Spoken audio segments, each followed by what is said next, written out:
चलिए, तो अभी कितना नंबर टॉपिक होगा? 13 नंबर। 13 नंबर टॉपिक लिखेंगे। केमिकल काइनेटिक्स जो चैप्टर है उसमें अभी हम डिस्कस करने वाले हैं 13वां नंबर पॉइंट। इसका मतलब है 12 नंबर का पॉइंट आपसे हम डिस्कस पहले कर चुके हैं। टॉपिक का नाम लिखेंगे उष्मा छेपी और उष्मा शोषी अभिक्रियाएं।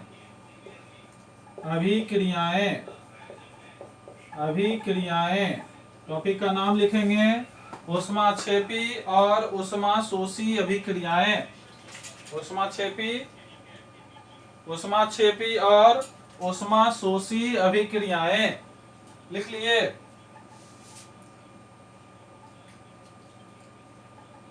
टॉपिक लिखेंगे ऊष्माक्षेपी और ऊष्माशोषी अभिक्रियाएं।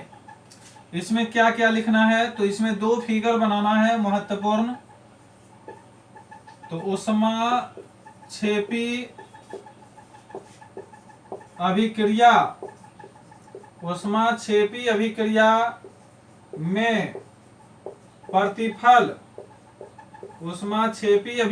में प्रतिफल की ऊर्जा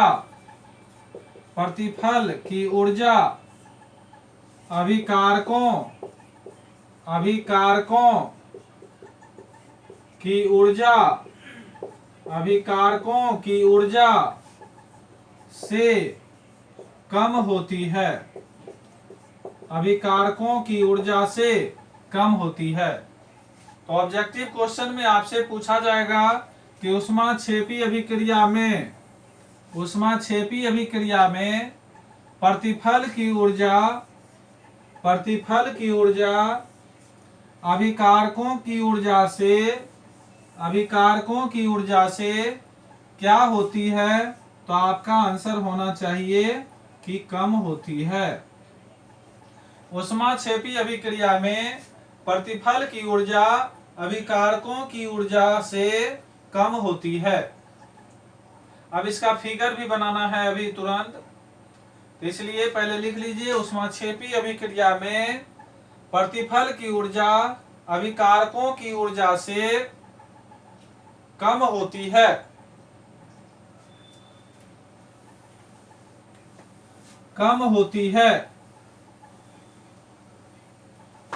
एक और पॉइंट लिखेंगे ऊष्माशोषी अभिक्रिया में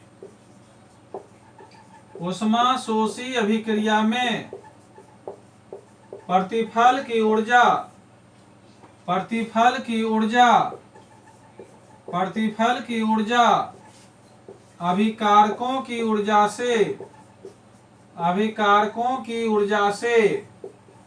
अभिकारकों की ऊर्जा से अधिक होती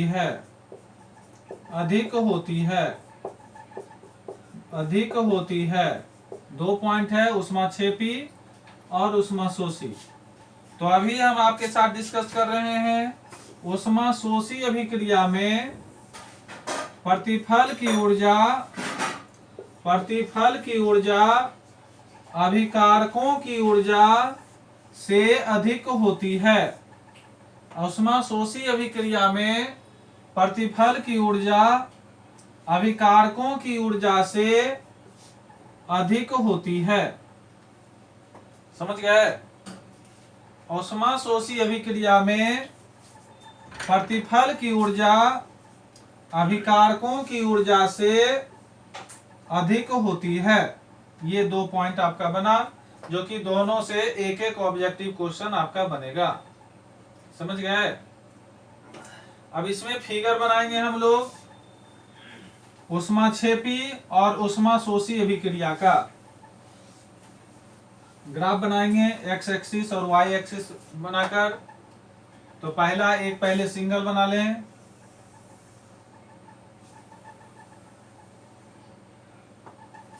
इधर लिखेंगे अभिक्रिया की प्रगति इधर लिखेंगे अभिक्रिया की प्रगति और नीचे लिखेंगे ऊष्माक्षेपी अभिक्रिया, ऊष्माक्षेपी अभिक्रिया, ऐसा लिखेंगे अभिक्रिया की प्रगति। और इधर लिख लेंगे आप, यहां पर इसको कर दीजिए E1, अभिक्रिया की प्रगति, एक को कर दीजिएगा E1, एक का E2 और एक का E3। ठहर जाइए पहले, अभी बनाएंगे नहीं आप लोग। 3 जगह E लिखेंगे हम लोग, एक यहां से, एक यहां से और एक यहां पर, 3 हो गया।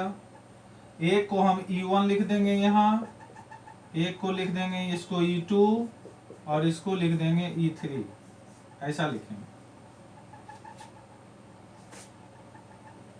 लिख लीजिए पहले इतना।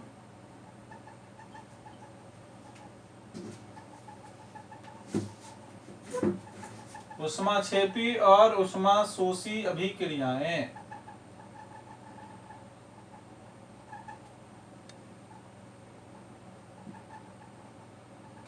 लिख लिए, बना लिए इतना।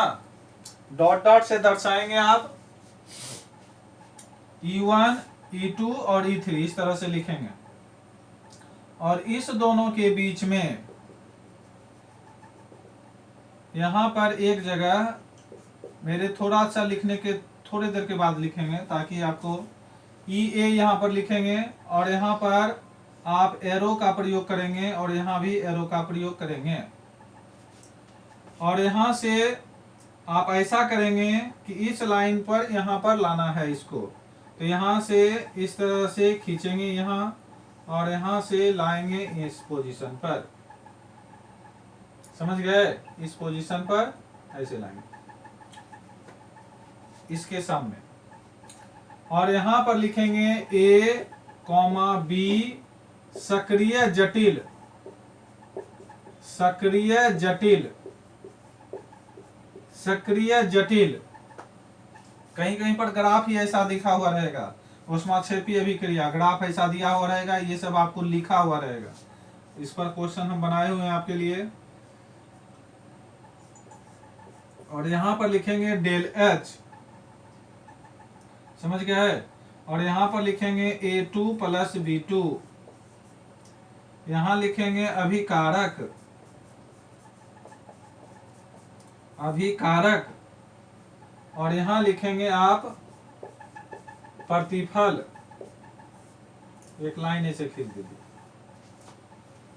इतना सारा चीज आपको पहले ग्राफ में बनाना है ऊष्माक्षेपी अभिक्रिया के लिए। और यहां पर लिखना है आपको इस दोनों के बीच में, इसको भी दिखाना है आपको, स्थैतिज ऊर्जा, स्थैतिज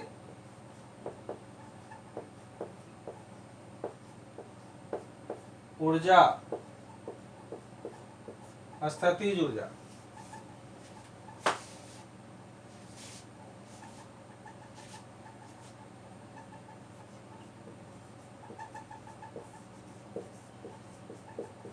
इस बीच में लिखना है स्थैतिज ऊर्जा।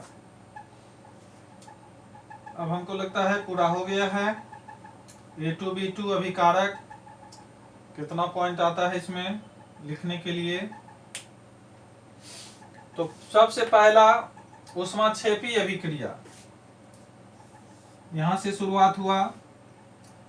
अभिक्रिया की प्रगति एक साइड और दूसरे साइड में E3, E1 और E2। E1 यहाँ लिखना है, E3 यहाँ लिखना है और E2 यहाँ लिखना है। इसके बारे में हम बताएंगे अभी। EA यहाँ और यहाँ के बीच में EA का प्रयोग करना है। EA का फुल फॉर्म आपको लिखा चुके हैं, फिर एक बार और लिखाएंगे हम लोग। यहाँ पर A लिखना है और यहाँ B लिखना है। यहाँ पर प्रतिफल लिखना है, यहाँ पर डेल H लिखना है, यहाँ पर A2 और B2 लिखना है, यहाँ अभिकारक लिखना है। तो कितने पॉइंट हो गए? पहला ऊष्माक्षेपी अभिक्रिया, दूसरा अभिक्रिया की प्रगति, तीसरा E3, चौथा E1, पांचवा E2, छठा स्थितिज ऊर्जा, सातवां EA, आठवां सक्रिय जटिल और AB, नौवां A2B2, 10वां डेल H, 11वां प्रतिफल और 12वां अभिकारक। इतने पॉइंट्स आपको ऊष्माक्षेपी अभिक्रिया को लिखने के लिए बनाना होगा पहले। E1, E2 और E3। यहाँ E3 है, इससे ऊपर E1 हम लिखे हैं, इससे ऊपर E2 लिखे हैं। E1 और E2 के बीच में हम EA लिखे हैं। किसके किसके बीच? तो E1 और E2 के बीच। और इसको कहा गया यहाँ पर स्थितिज ऊर्जा। यहाँ पर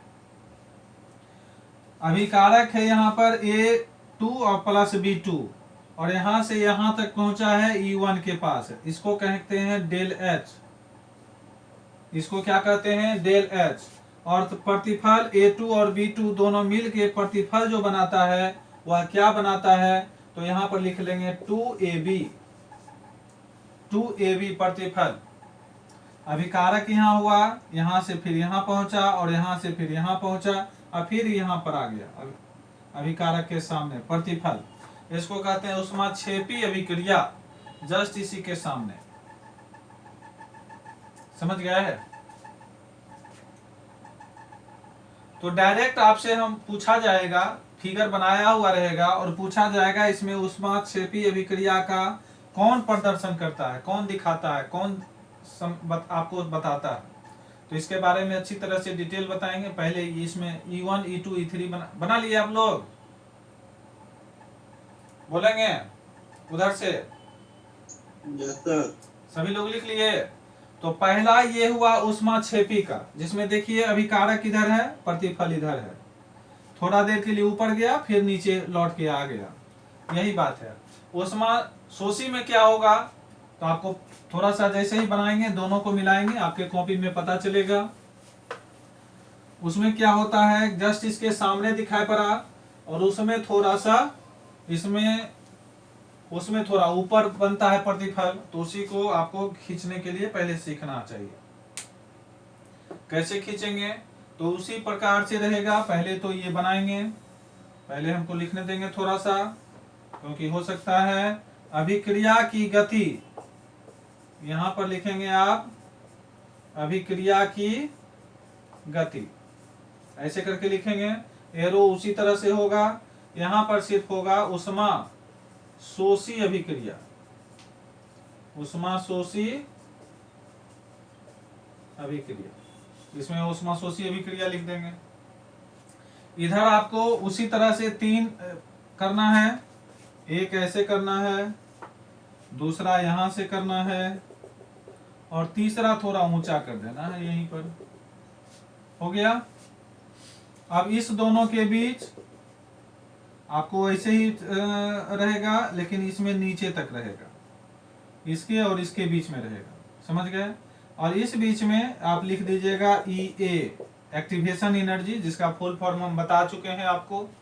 और यहाँ पर वही बात है, A, B लिखेंगे। सक्रिय जटिल, एक्टिवेटेड कॉम्प्लेक्स, जिसको अंग्रेजी में हम बताए थे एक्टिवेटेड कॉम्प्लेक्स। और इसमें क्या करना है, यहां से जाना है फिर वहीं पर और यहां से लाना है, लेकिन प्रतिफल आपका आ जाएगा इस पोजीशन पर, यहां पर। और इसको लिखेंगे हम लोग 2AB। यहां एक लाइनिंग खींच दीजिएगा आप। और डेल H का मान जो है इस दोनों के बीच में एरो दे दीजिएगा और यहां पर डेल H लिखिएगा। क्या लिखिएगा? Del H। समझ गए? और इसमें लिखिएगा E1 इस बार, और यहां लिखिएगा E2 और यहां लिखिएगा E3। उसमें नीचे लिखे थे, इसमें E3 को ऊपर लिखना है। उसमें भी स्थितिज ऊर्जा यहीं पर लिख दीजिएगा। इधर से ही ठीक रहता है लिखने में, ऊर्जा। यहां पर एरो दे दीजिएगा।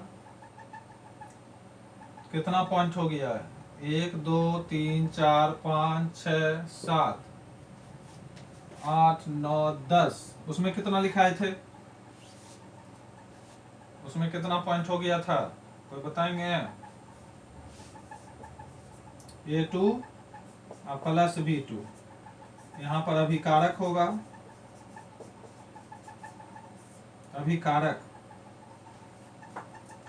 अभिकारक सक्रिय जटिल 2AB del H EA E2 E3 E1 और कुछ छोटा भी है उससे पिछले वाले से, इसमें कुछ छोटा नहीं ना, ये बताइए। दोनों में खास डिफरेंस नहीं है। इसमें ये जो 2AB है उसमें हम यहीं पर लिख दिए थे और इसमें ऊपर उठाकर लिखे थे। उसमें हम लिखे थे E1 ऊपर और E3 नीचे, और इसमें क्या किए, E1 नीचे और E3 ऊपर लिख लिए। तो ऊष्माशोषी अभिक्रिया में क्या क्या लिखना है? पहला ऊष्माशोषी अभिक्रिया, दूसरा अभिक्रिया की गति या प्रगति, यहाँ लिख दीजिए, प्रगति लिखे थे तो यहाँ एरो इस तरह से दे देंगे। दूसरा अभिक्रिया की प्रगति, तीसरा E1, चौथा E3, पांचवा E2, छठा स्थितिज ऊर्जा, सातवां एक्टिवेशन एनर्जी को दिखाना है, छठा A2 और B2 को दिखाना है, आठवां में, नौवां में डेल H को भी दिखाना है, 10वां में सक्रिय जटिल AB को दिखाना है और 11वां में प्रतिफल को दिखाना है लास्ट में। तो इस तरह से अगर ऊष्माशोषी अभिक्रिया को आपको कहेगा कि ग्राफ के अनुसार समझाइए, तो ऊष्माशोषी अभिक्रिया पहला यहाँ लिखेंगे, यहाँ अभिक्रिया की प्रगति लिखेंगे, यहाँ E1 E3 लिखेंगे, E2 लिखेंगे, स्थितिज ऊर्जा लिखेंगे, इस तरह से आप लिखेंगे। अब लैंग्वेज में इसको समझाना कैसे है इसके बारे में भी, एक तो डायरेक्ट आपको दिख रहा है कि अभिकारक यहाँ है और प्रतिफल यहाँ है, इसको प्रतिफल लिख दीजिए, ज्यादा अच्छा रहेगा, समझने में सुविधा होगा। यहाँ A2 प्लस B2 हुआ, कुछ एनर्जी आया, प्रोडक्ट में कन्वर्ट हो गया। ग्राफ में किस प्रकार से दिखाएंगे वो आपको समझ में आ गया, समझ गए? लिख लिए आप लोग? बोलेंगे?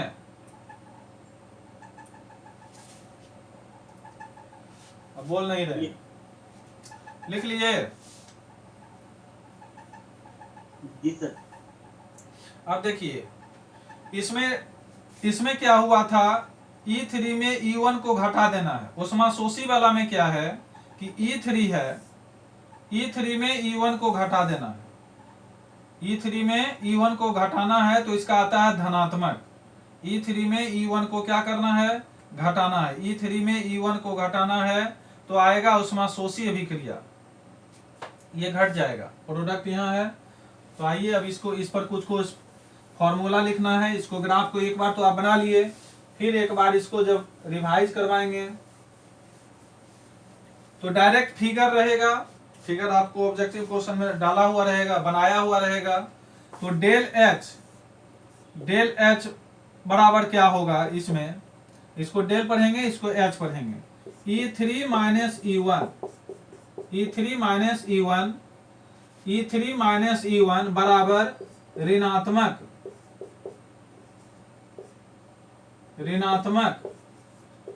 ऋणात्मक लिखेंगे, जो कि ऊष्माक्षेपी अभिक्रिया होगी, समझ गए? ऊष्माक्षेपी अभिक्रिया होगी। और डेल H दूसरा में लिखेंगे, डेल H बराबर E3 माइनस E1 बराबर, इसका मान आएगा धनात्मक, जिसका मान धनात्मक आएगा वह होगा ऊष्माशोषी अभिक्रिया। ऊष्माशोषी अभिक्रिया, ऊष्माशोषी अभिक्रिया।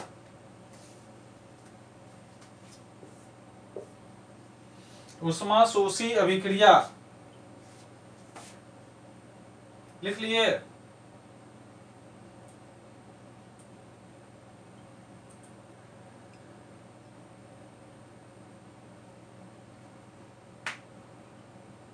तो E3 minus E1, E3 minus E1, एक में अगर ऋणात्मक मान आएगा तो आपको बताना है ऊष्माक्षेपी, अगर धनात्मक मान आएगा तो आपको बताना है डेल H का मान डिपेंड करेगा धनात्मक और ऋणात्मक पर। तो ऑब्जेक्टिव क्वेश्चन में डेल एच का मान अगर ऋणात्मक होगा तो आपको बताना है ऊष्माक्षेपी, अगर धनात्मक होगा तो आपको बताना है ऊष्माशोषी।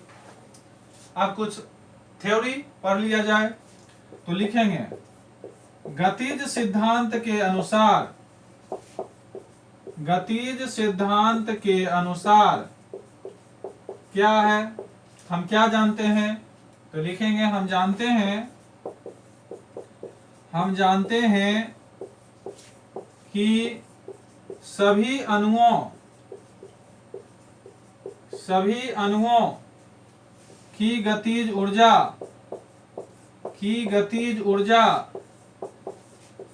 समान नहीं होती।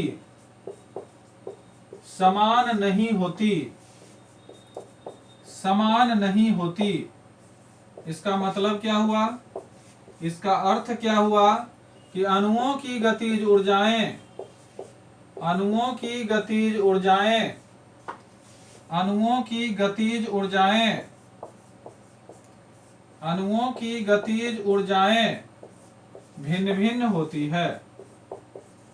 भिन्न भिन्न होती है।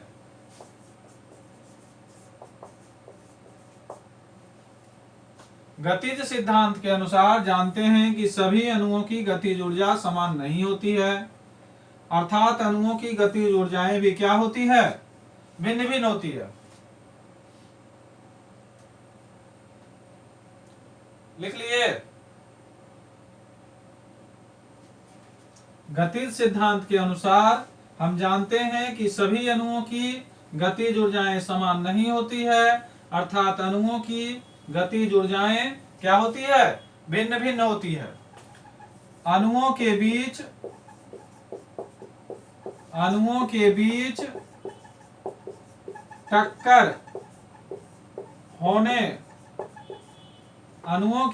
टक्कर होने पर उनके बीच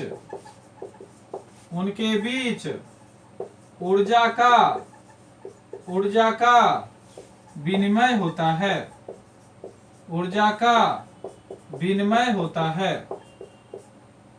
अणुओं के बीच टक्कर होने पर उनके बीच ऊर्जा का विनिमय होता है। लिख लेंगे, ऊर्जा का विनिमय होता है। अणुओं के बीच टक्कर होने पर उनके बीच ऊर्जा का विनिमय होता है। अणुओं के बीच टक्कर होने पर ऊर्जा का विनिमय होता है। तो मैक्सवेल के बंटन सिद्धांत के अनुसार जस्ट थोड़ी ही देर में आपसे मैक्सवेल के बारे में बंटन सिद्धांत को बताते हैं। जस्ट थोड़ी ही देर में ऊष्माक्षेपी और ऊष्माशोषी अभिक्रियाएं में ही